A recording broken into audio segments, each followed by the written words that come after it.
C'est important pour nous d'avoir des députés européens parce que notre problématique, on la pose à l'échelle européenne. Nous avons, depuis plusieurs universités,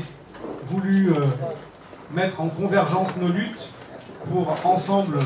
faire progresser l'égalité à l'échelle européenne. Et en ayant recours aux parlementaires européens,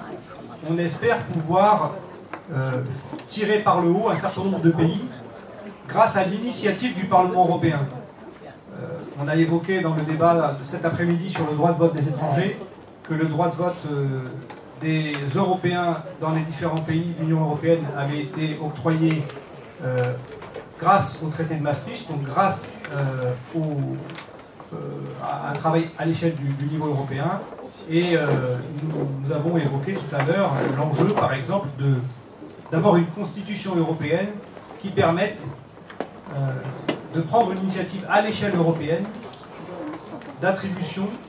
du droit de vote pour les résidents étrangers dans l'ensemble des pays de l'Union européenne.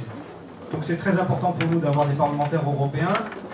L'enjeu, on l'a évoqué aussi dans une précédente table ronde, de légiférer en faveur de la class action,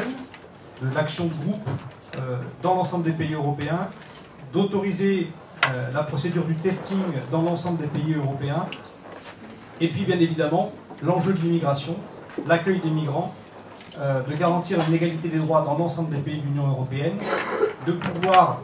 permettre des régularisations de ceux qui sont déboutés du droit d'asile et qui restent travailler dans les pays. Nous avons pu nous rendre compte qu'en Italie, qui accueille 2000 migrants par jour, nous avions un soutien très important de l'opinion publique italienne dans le sondage que nous avons fait faire la semaine dernière, avec dans le sud de l'Italie, près de 70% des sondés qui déclarent que dès lors que les gens ont trouvé un travail, même s'ils ont été déboutés du droit d'asile, il faut les régulariser.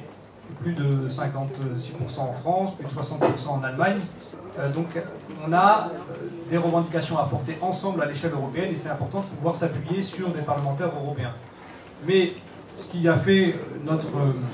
notre rassemblement, notre appel initial Unis pour l'égalité, c'est quand même d'avoir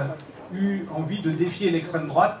qui apparaissait toute puissante aux dernières élections européennes et de montrer qu'il y avait une riposte dans le camp des antiracistes qui se faisait aussi à l'échelle européenne.